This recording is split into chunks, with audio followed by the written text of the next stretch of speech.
ఓం సూర్యాయ నమః. ధనం ధాన్యం సమృద్ధిగా ఇవ్వు. రోజుకు దాదాపు 80 కిలోల స్వచ్ఛమైన బంగారాన్ని ఉత్పత్తి చేసే ఒక అద్భుతమైన యంత్రం మన చేతుల్లో ఉందనుకోండి. అబ్బా 80 కిలోల ఒక రోజుకా?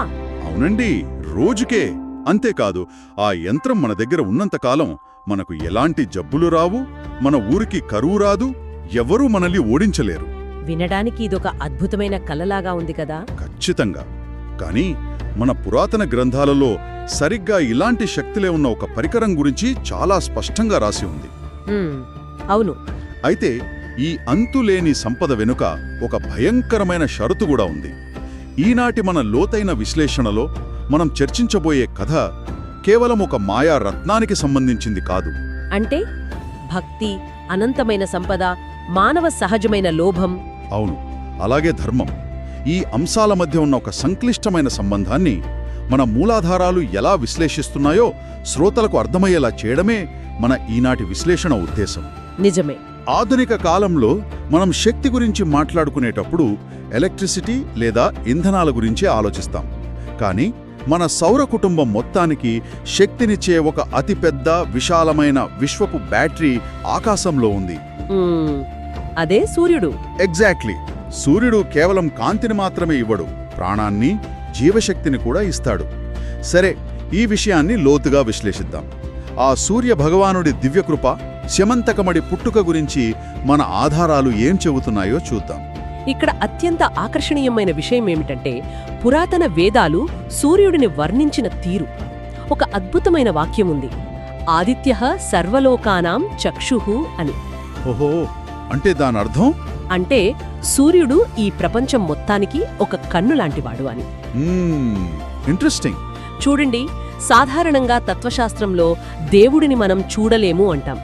దైవం అనేది కేవలం ఒక అదృశ్యమైన అనుభూతి అనే భావన ఉంటుంది. అవును, ఒక నమ్మకంలాగా ఫీల్ అవుతాం. కానీ ఈ గ్రంథాలు ఒక భిన్నమైన వాదనను వినిపిస్తున్నాయి. సూర్యుడిని ప్రత్యక్ష దేవుడుగా వర్ణిస్తున్నాయి. అంటే మన కళ్లకు కనిపించే దేవుడనమాట. ఖచ్చితంగా. ఈ భూమి మీద ఏ జీవికైనా ఆకలి తీరాలన్నా, ఆరోగ్యం ఉండాలన్నా, ప్రాణం నిలబడాలన్నా సూర్యరశ్మి మూలాధారం. లాజికల్గా చూస్తే నిజమే కదా. అవును. అంటే ప్రాణాన్నిచ్చే ఆ అనంతమైన శక్తిని మనం రోజు మన కళ్లతో చూడగలుగుతున్నాం. ఇది కేవలం ఒక మతపరమైన నమ్మకం కాదు, ఇదొక స్పష్టమైన భౌతిక సత్యం అని మూలాధారాలు చెబుతున్నాయి. భలే చెప్పారు. అయితే ఇక్కడ నాకు ఆసక్తికరంగా అనిపించిన ఒక విషయం ఉంది. రోజూ మనకు కనిపించే ఆ ప్రాణదాత దృష్టిని ఒక సాధారణ మనిషి ఎలా ఆకర్షించగలిగాడు? ఇక్కడే మనకు సత్రాజిత్ కథ వస్తుంది. అవును, ఈ ఆధారాలు యాదవ వంశానికి చెందిన ధర్మపరుడైన మహారాజు సత్రాజిత్ గురించి చాలా గొప్పగా చెప్తున్నాయి కదా. అవును, అతని భక్తి సాధారణమైనది కాదు. అదే కదా, అతని ఆరాధన కేవలం ఉదయం లేచి ఒక 10 నిమిషాలు దండం పెట్టుకుని హడావిడిగా తన పనుల్లోకి వెళ్ళిపోయే రకం కాదు. అది ఒక తపస్సుగా, ఒక తీవ్రమైన ఆత్మసమర్పణగా మారింది.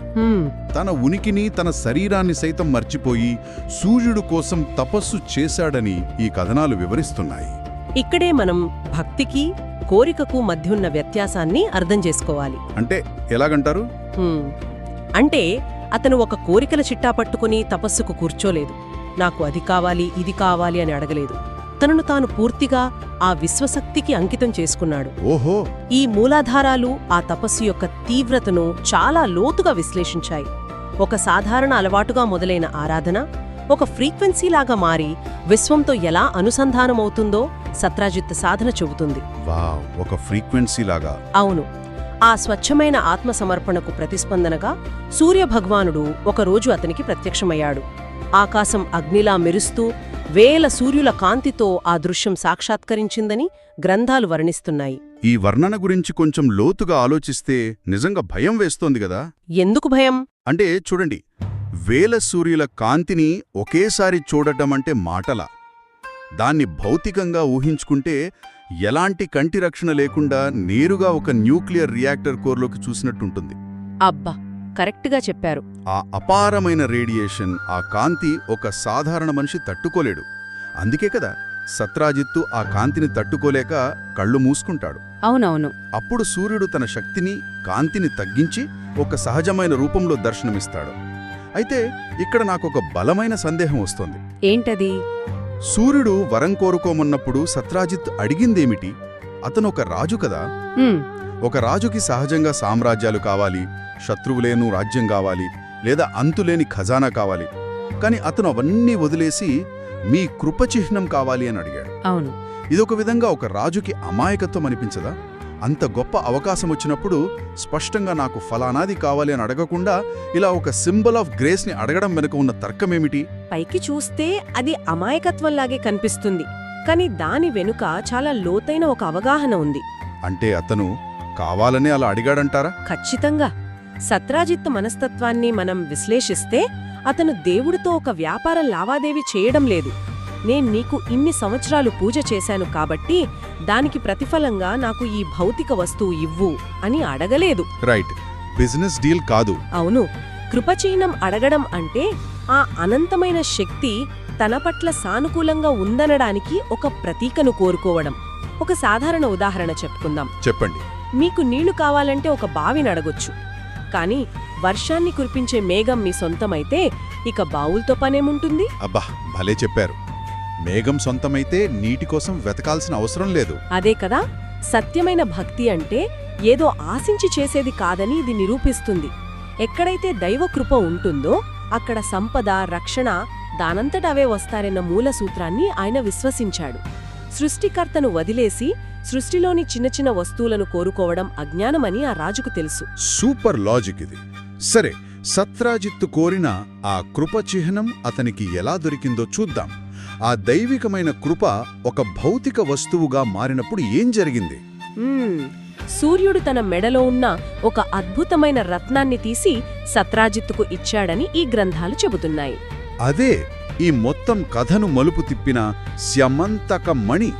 ఆ రత్నం చేసే అద్భుతాల గురించి చదివితే నిజంగా ఆశ్చర్యం కలుగుతుంది. అవును, అది రోజుకు 8 భారాల బంగారాన్ని ఇస్తుందని రాశారు. అంటే ఇప్పటి లెక్కల ప్రకారం సుమారు 70 నుంచి 80 కిలోల బంగారం. ఇక్కడే అసలు విషయం చాలా ఆసక్తికరంగా మారుతుంది. అవును, ప్రతిరోజు దాదాపు 80 కిలోల స్వచ్ఛమైన బంగారం ఒక రాజ్యంలో ఉత్పత్తి అవుతుంటే దాని ఆర్థిక ప్రభావాన్ని ఒకసారి ఊహించండి. అది కేవలం సంపద కాదు, అదొక ఆర్థిక వ్యవస్థ స్వరూపాన్నే మార్చేసే అంత పెద్ద విషయం. ఖచ్చితంగా అది ఒక అంతులేని డివైన్ మనీ ప్రింటింగ్ మిషన్ లాంటిది. కానీ నాకైతే ఆశ్చర్యకరమైన విషయమేమిటంటే ఈ మూలాధారాలు కేవలం దాని ఆర్థిక విలువల గురించే మాట్లాడలేదు. అవును, దానికి ఇంకా చాలా శక్తులు ఉన్నాయి కదా. అవే ఆ మణి ఉన్న చోట కరువు రాదు, వ్యాధులు ప్రబలవు, ప్రకృతి విపత్తులు దరిచేరవు అని స్పష్టంగా చెప్పాయి. ఒక రాజుగా ఆలోచిస్తే శత్రువుల దండయాత్రల కన్నా కూడా కరువు, రోగాలు అనేవి రాజ్యాన్ని సులభంగా నాశనం చేస్తాయి. వండర్ శాతం నిజం. ఈ మణి ఆ రెండిటినీ అడ్డుకునే ఒక ఇన్విన్సిబుల్ షీల్డ్ లాగా పనిచేసింది. ఒకేసారి అంతులేని ధనం మరియు ఎలాంటి ఆపదలు రాని పూర్తిస్థాయి రక్షణ, ఈ 2 శక్తులు ఒకే దగ్గరుంటం నిజంగా అద్భుతం. అవును, సత్రాజిత్ ఆ మణిని తీసుకుని నగరానికి రాగానే ఆ వెలుగును చూసి ప్రజలు సాక్షాత్తు సూర్యుడే భూమి మీదకు వచ్చాడా అని భ్రమపడ్డారు. ఆ నగరమంతా ఒక్కసారిగా పచ్చగా, సుభిక్షంగా మారిపోయింది. ఇక్కడే ఈ ఆధారాలు సంపద అంటే ఏమిటో చాలా అద్భుతంగా నిర్వచించాయి అనిపిస్తోంది. ఎలాగంటారు? అంటే నిజమైన సంపద అంటే కేవలం ఖజారాలో నింపుకునే బంగారం మాత్రమే కాదు, ఆ బంగారం వల్ల ప్రజలకొచ్చే భద్రత కూడా. రైట్. ప్రజలు ఆరోగ్యంగా ఉండటం, వ్యవసాయం కళకళలాడటం, ప్రకృతి వైపరీత్యాల భయం లేకుండా ప్రశాంతంగా నిద్రపోవడం, ఇవన్నీ కలిస్తేనే అది నిజమైన సంపద. దేవుడి కృప అనేది ఒక వ్యక్తికే పరిమితం కాకుండా అతని చుట్టూ ఉన్న సమాజానికి, వాతావరణం ద్వారా, ఆరోగ్యం ద్వారా ఎలా విస్తరిస్తుందో ఈ ఘట్టం మనకు వివరిస్తుంది. చాలా చక్కగా చెప్పారు.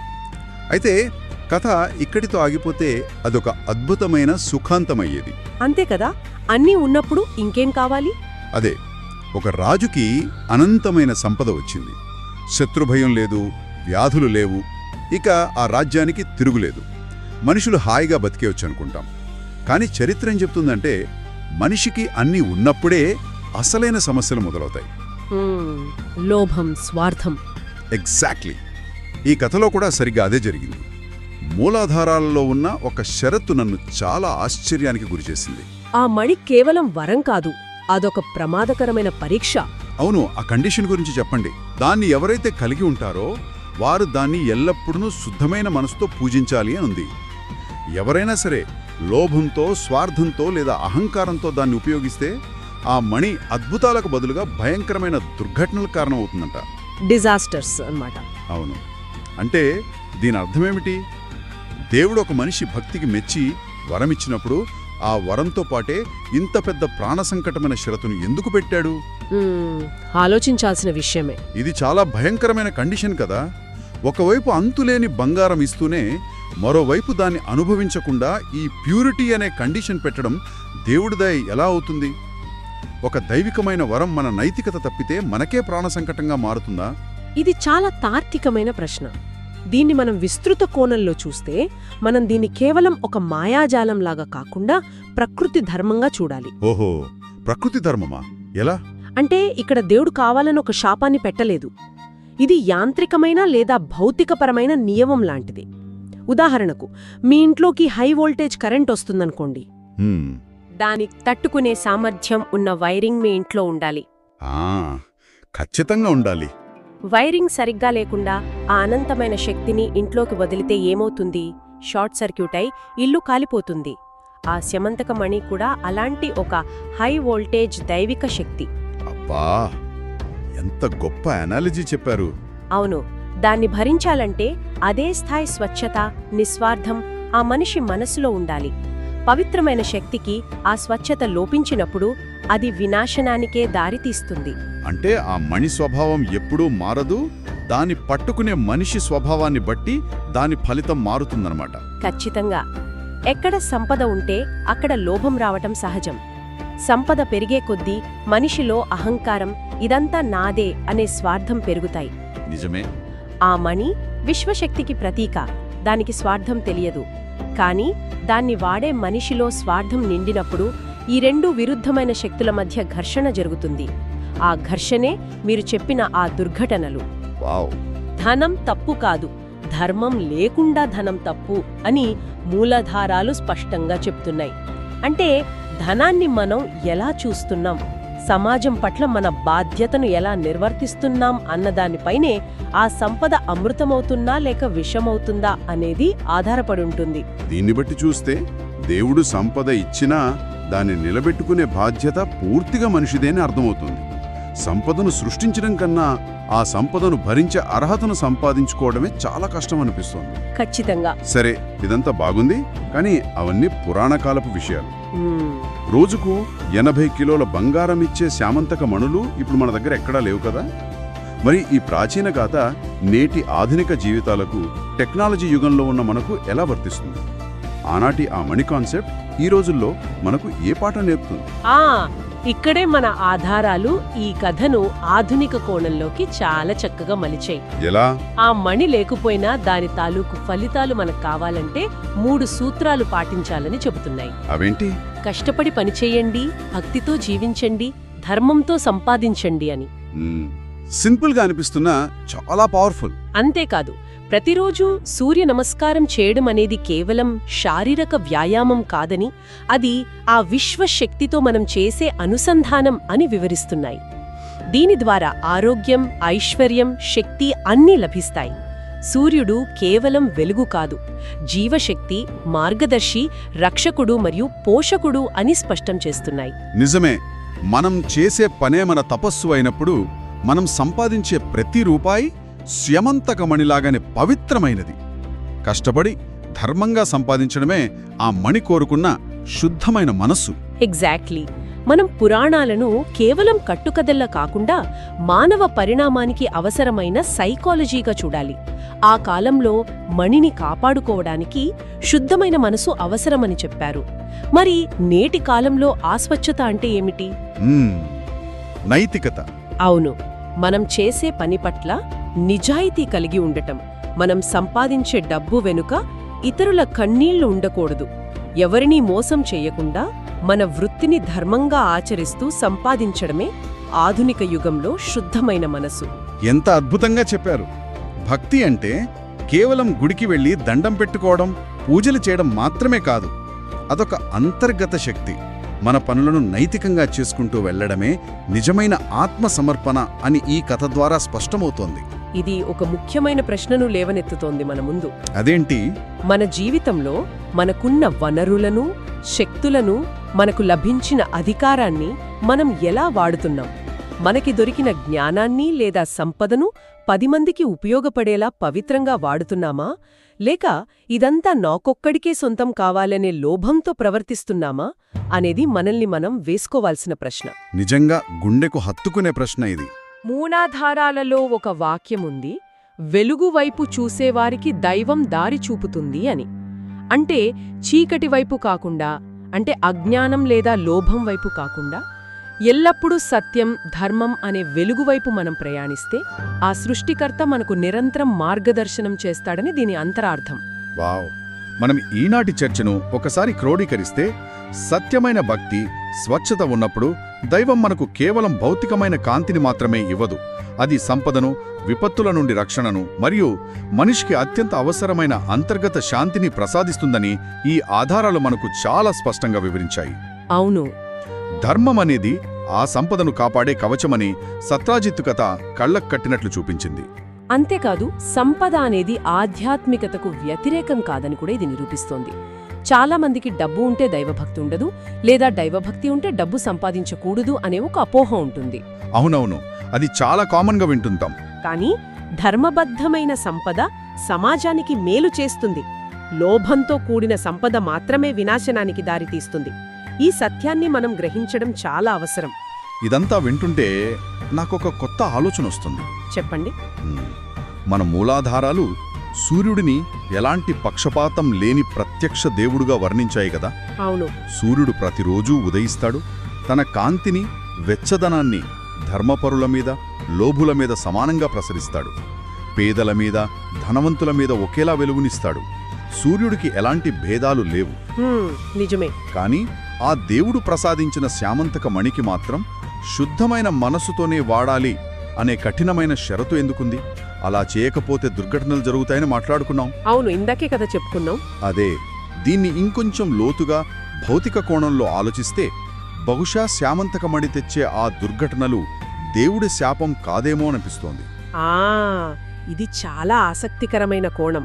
అంటే మీ ఉద్దేశంలో ఆ వినాశనం దైవ నిర్ణయం కాదంటారా? అదే అనిపిస్తోంది. ఒక్కసారి ఆలోచించండి.